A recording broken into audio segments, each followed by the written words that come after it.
Hello, hello, hello. Welcome to the Mrs. Mummy PhD podcast. I am your host, Michelle Gibbs, and I am passionate about helping scholarly mamas like you navigate your journeys with purpose so you can achieve your life and academic goals without sacrificing what matters. The reality is that scholarly mama life is multidimensional. We're scholars, yes, but we're also mothers, wives, and so much more with whole lives outside of academia. So how do we successfully navigate all this? Well, first, we need the space to embrace this unique blend. Only then can we begin the important work of becoming purposefully whole.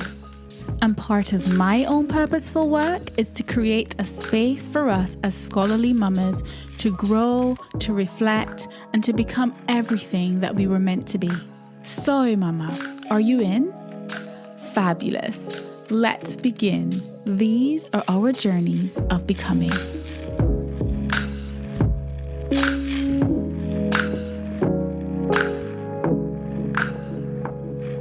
Hey mamas, welcome back to the podcast.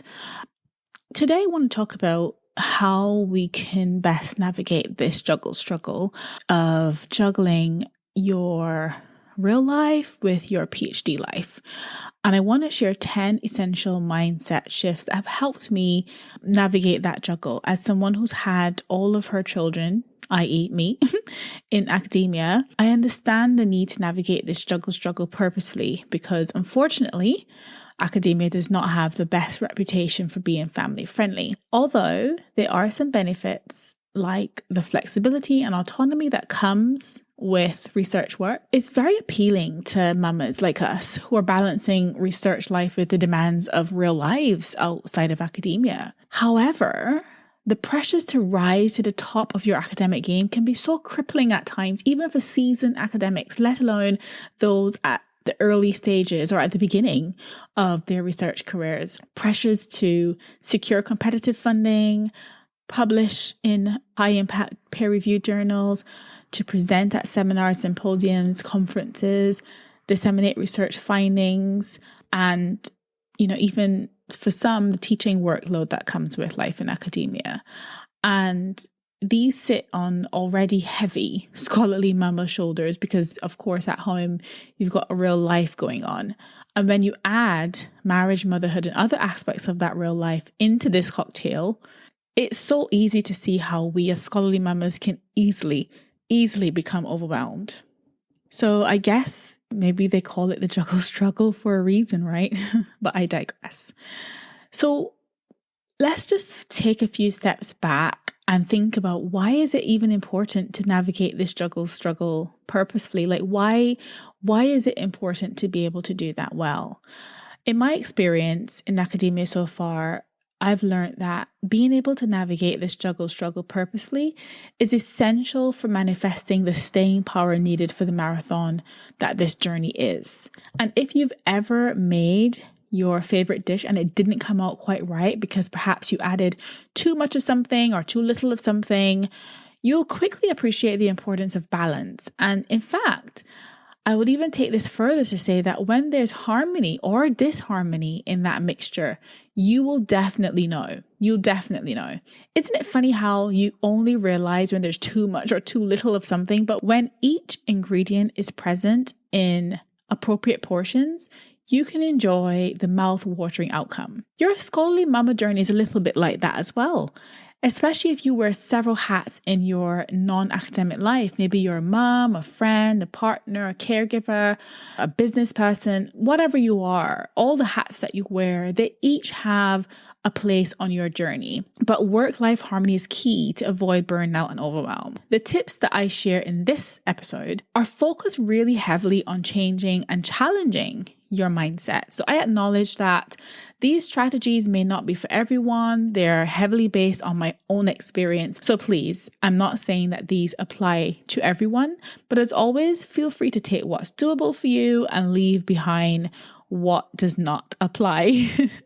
Okay, so the first one is to Keep your priorities centered and avoid comparison. As scholarly mamas, we have to dig so deep some days just to keep going, especially when we see our childless colleagues knocking their milestones out of the park and we feel unable to even make it to the park some days, thanks to sleep deprivation, sheer exhaustion, and just the challenge of juggling all of these responsibilities. And if I'm honest, being a scholarly mama is certainly not a walk in the park. So let's just be gentle with ourselves. There's no better way to crash and crumble into absolute chaos on this scholarly mama journey than to misappropriate your priorities. Doing the PhD grind at the expense of your family and your physical and mental and emotional well-being, it can never be justified. A hierarchy of priorities is so important. Really getting clear on those and maintaining perspective also helps. And this is why this is the first mindset shift required for finding something that resembles some kind of equilibrium. So don't fall into this trap of comparing yourself to colleagues and, trying to keep up with people and do the things that other people are doing, because their situation is not yours, especially those who don't have the responsibilities that you have. So maybe they can work longer hours. Maybe, they can work every weekend. That's not possible when you have children, and that's okay because the race isn't for the swift. And if you desire this kind of blend, balance, harmony, whatever you want to call it, perspective even, don't compromise your life priorities in order to keep up with the PhD Joneses. I've said that before, and I think it's so, so important. Chart your own path, navigate your journey based on your terms, and in a way that you can look back at it and be proud of it. A path upon which your priorities remain intact and you remain intact and your family remains intact. The most important thing is that you yourself remain whole. Comparison is the enemy of true joy on the scholarly mama journey. It's the enemy of it. So don't do it to yourself. Do not compare. The second tip is, if you are navigating the juggle struggle as a scholarly mama, you want to treat your PhD like your day job. And I know a lot of us are juggling real jobs in addition to doing PhDs. But if you are running yourself into the ground and working every day of the week and every waking hour of the day, it may be time to think about this again. It may be time to reevaluate what work-life balance looks like for you.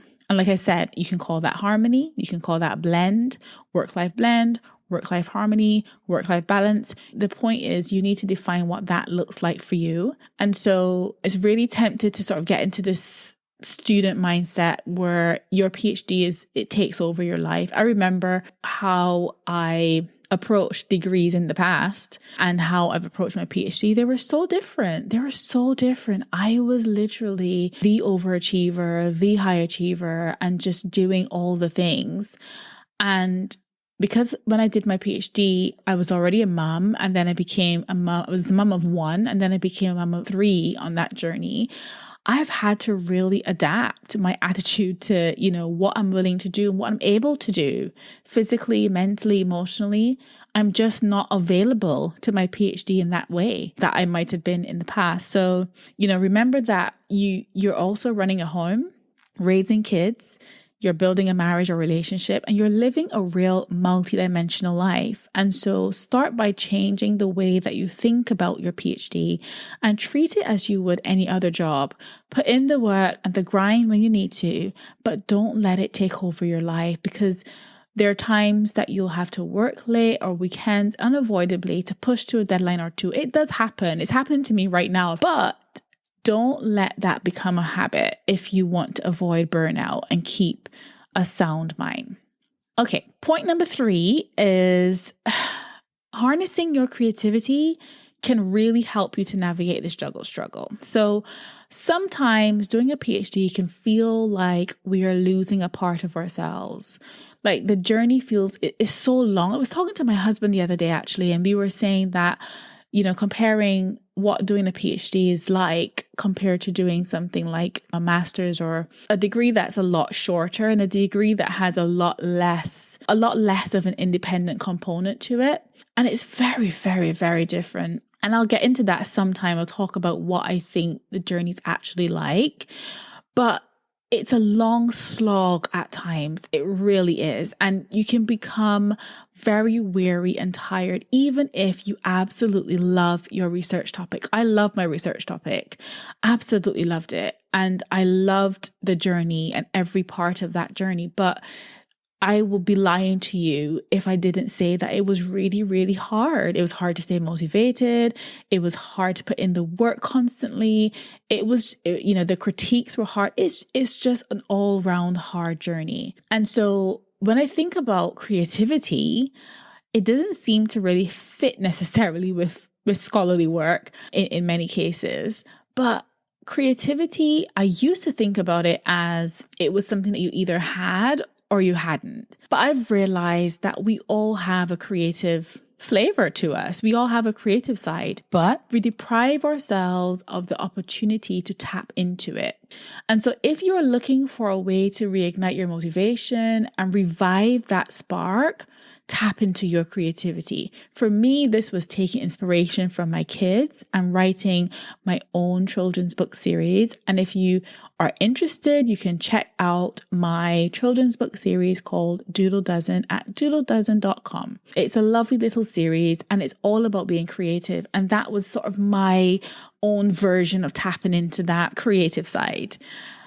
I'll talk about that a little bit more in another episode, but for now, if you want to check out Doodle Dozen, please feel free. So I've received some feedback and it's been pretty good from lots of little readers and big readers alike, reminding me that I am making a positive difference in the world, and that really makes my heart smile. That's what creativity is about. So for you, tapping into your creativity may look different from what I've done. Maybe you enjoy getting your hands dirty with maybe pottery or painting, or maybe you're digitally quite creative, or maybe you are like an event planner, or you just love helping people to decorate and design stuff. Whatever your thing is, find it and tap into it. Seriously, like whatever gives you that creative buzz, find some time to explore it again, and it can literally work wonders for your motivation and perspective by giving your life new meaning and new purpose.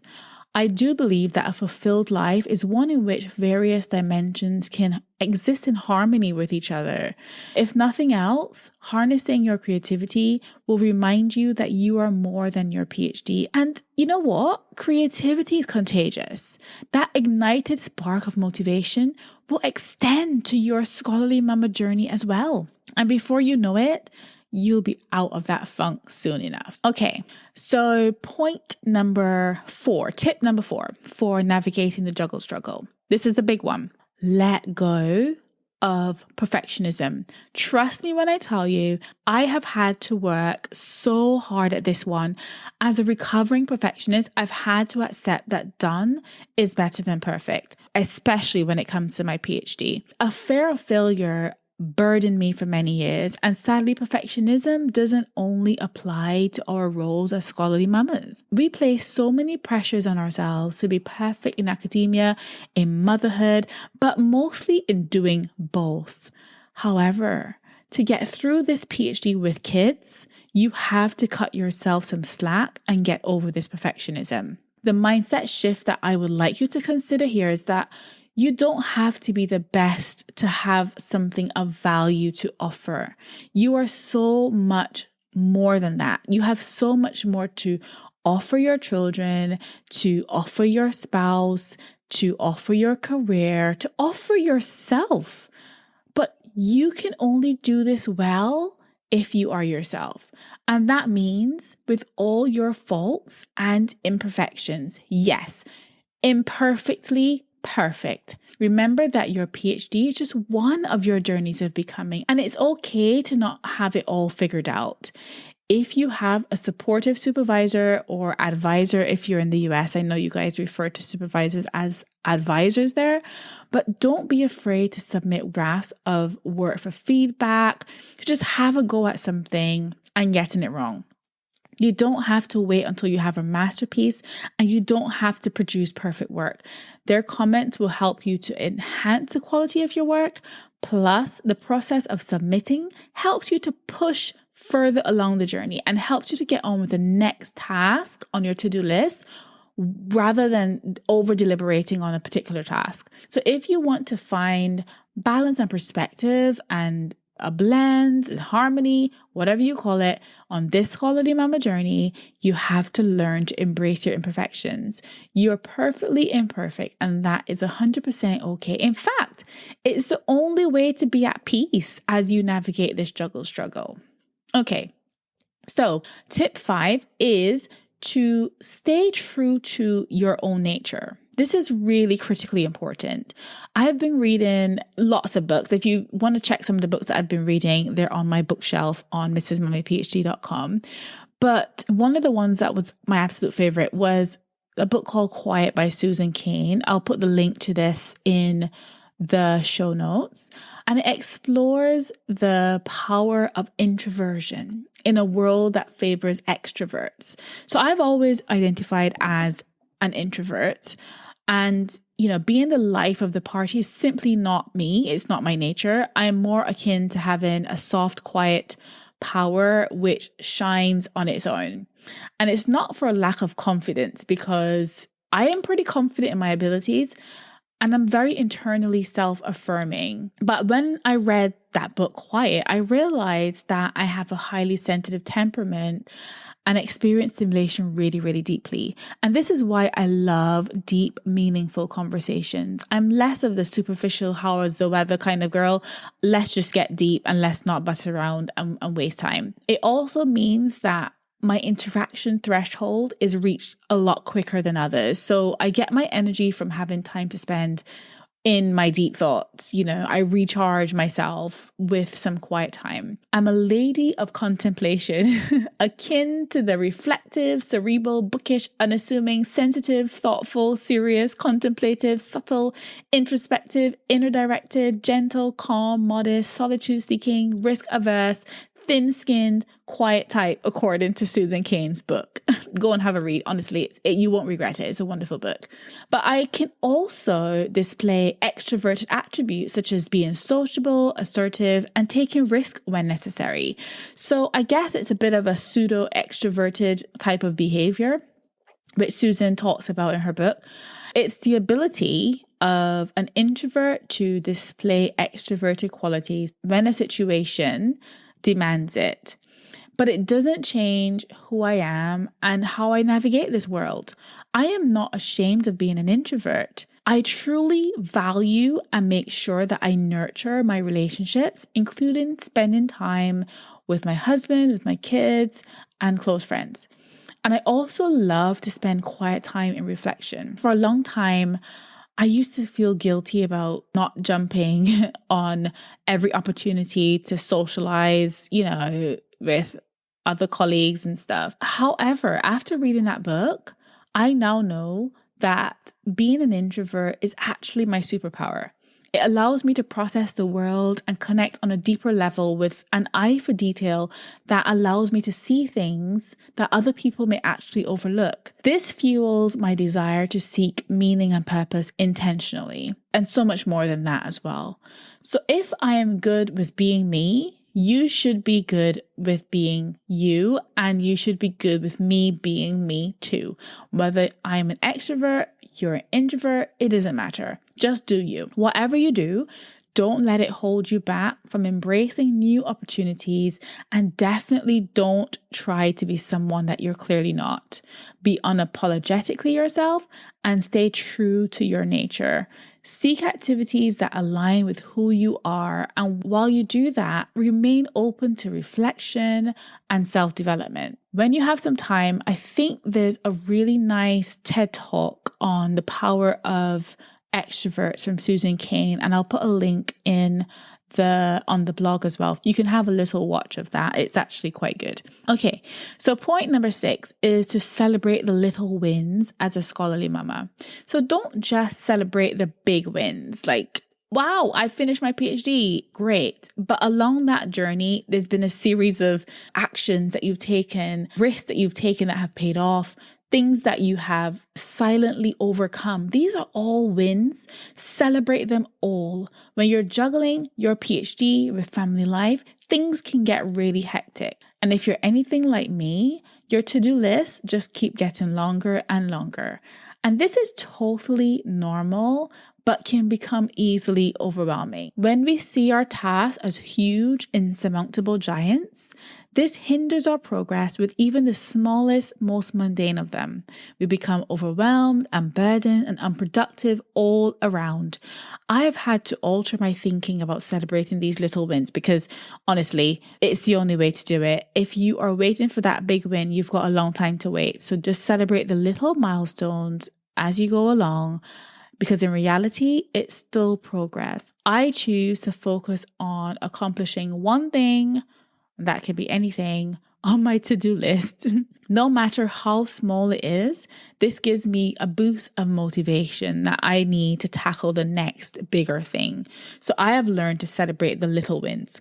And I know I will get to where I need to go on this scholarly mama journey, but I plan to do it one little tiny step at a time. So the 7th point that I came up with for navigating the juggle struggle is to find and connect with your people. This will help you to better navigate this journey, honestly. I've spoken before about the importance of finding your people, but it's equally as important to actually connect with them. Doing this scholarly mama journey alongside others will help you to remember the world outside of your own scholarly mama journey by sharing your experiences and learning from the experiences of others. This is the power of connection. There is so much value in surrounding yourself with people who will support you on this scholarly mama journey. Join groups, join communities with individuals on a similar journey and engage with them. Here on mrsmummyphd.com, I am building a community of other scholarly mamas, and I'd love for you to be a part of it. Check out I think the link is mrsmummyphd.com/scholarly mamas, and hop on the waiting list now so that when our doors open, you'll be the first to know. I'd love to see you on the inside, so make sure you hop on. Whether you're contemplating becoming a scholarly mama, whether you're currently a scholarly mama, or whether you have past experience of being a scholarly mama, this is the place for you. My hope is that it will be a safe space to share and learn from each other. And honestly, I cannot wait to open the doors. So stay tuned for that. Point number 8, stay connected with your power source, whatever the source of your strength. Be sure to keep tapping into that. And when I say regularly, I mean tap into that regularly. Because for me, it's my belief in a power greater than myself and, having faith that I am living a purposeful life. As a Christian, it's my faith in God that gives me that strength that I need to keep going. And I connect with Him through prayer, worship, and reflection. But I'm not here to push Christianity down anyone's throat. I respect the fact that we have different beliefs, and some don't have beliefs at all. And there's absolutely no judgment here. But whatever your power source is, please keep tapping into that, because on this scholarly mama journey, we need every bit of help that we can get. Okay, so the 9th point, or the 9th tip for navigating the juggle struggle purposefully, is about focusing flexibly. This is a concept I've spoken about before. And by this, I mean that there will be times on this scholarly mama journey that you may have to shift your priorities and illuminate a particular aspect of your life for focus. Someone recently asked me for advice about dealing with mum guilt. And my response to that was, there are days when you have to sacrifice time spent on one aspect of your life at the expense of the others, and vice versa. Doing this doesn't make you a bad mum. It doesn't make you a terrible person. It makes you human, because this is the ultimate juggling act. And there are times where we have to push a little bit harder on the PhD side to meet a deadline or a commitment of some kind. And equally, there are times when we have to pull back a little bit and prioritize your family or your mental health or well-being or what have you. The secret is in the flexibility of your focus. It's about being intentional, about not inflicting irreversible damage on yourself or others that you care about in the decisions that you make about how you spend your time. So it really comes down to that. Okay, this has been a mouthful.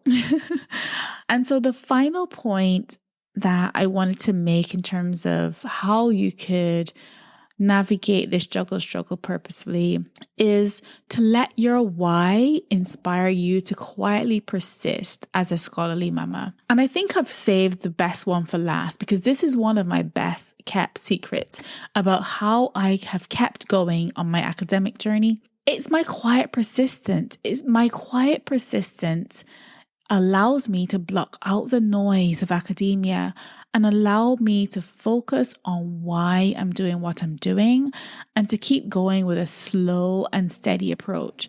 Knowing my why helps me to stay motivated on my scholarly mama journey. And it's, my why is complex. I'm sure yours is too. It's wrapped up in doing something for myself that I enjoy doing because it challenges me in a way that nothing else does. It's about showing my kids that they too can do difficult things. That's also part of it. It's also knowing that as a Black Caribbean woman living in the UK, that I too can achieve the big goals I set for myself, despite my lack of privilege. My husband and I are raising 3 boys in a country far away from family and support, which makes the journey even harder. And being a first-generation graduate adds to that too. It's also doing all of this in spite of the setbacks that I face on this journey. Balancing this journey with marriage and motherhood actually gives me strength. There's comfort in knowing that no matter what, I'm surrounded by unconditional love and support. So my why runs deep, but it's that why that helps me to persist in the face of adversity and helps me to find a purpose that's greater than myself and my PhD. It's rooted in getting to know who I am and what drives me. So when you think about your why, think about what makes your heart sing, how that helps you to stay strong and keep going. Consider the impact that you want to have through your scholarly mama experience. Think about the deep motivations that make up your why. If you're struggling to know your why, take some time to get to know yourself better and your why will reveal itself. Then use that why as inspiration to keep going on your scholarly mama journey. And so this has been hopefully a helpful episode for you in how you can navigate the juggle struggle purposely as a scholarly mama with 10 easy mindset shifts. And to recap, they are: number 1, keep your priorities centered and don't compare. Number 2, treat your PhD like your day job. Number 3, accept that done is better than perfect. Number 4, stay true to your nature. Number 5, celebrate those little wins. Number 6, harness your creativity. Number 7, find and connect with your people. Make sure you check out Scholarly Mamas when you do that. Number 8, stay connected to your power source. Number 9, focus flexibly. And number 10, let your why inspire you to quietly persist. As you know, I've started Mrs. Mummy PhD because I wanted to inspire you to find the staying power required to navigate the juggle struggle of this scholarly mama journey. But finding that staying power without losing yourself in the process requires a different perspective. The season of scholarly motherhood can be challenging, and it's a time when the pressures of achievement and completion are at their highest, and yet the rewards feel at their lowest. Few people would trade their time and energy with the stress, the pressure, the guilt that we endure when doing a PhD and combining that with motherhood. But I hope that these 10 mindset shifts will help you to better navigate the juggle struggle of your scholarly mama journey and give you a renewed perspective. When you've experimented with them and figured out which combination allows you the healthiest balance or blend or harmony of family life and research life, run with that. Just always remember that your PhD is only one part of your life, mama, so don't let it take over. Blend wisely. So it's over to you now, mama. What mindset shifts have worked for you that I've missed? How do you find and maintain balance and perspective on your scholarly mama journey?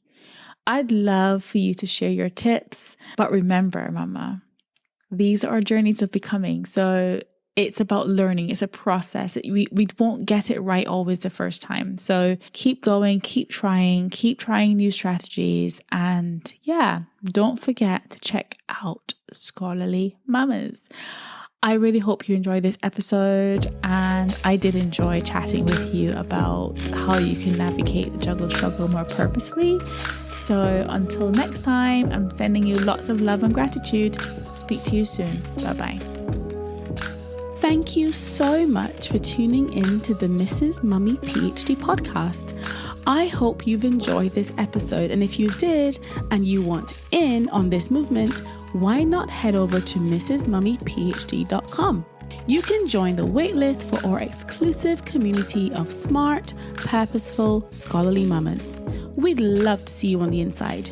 Remember, mama, these are our journeys of becoming.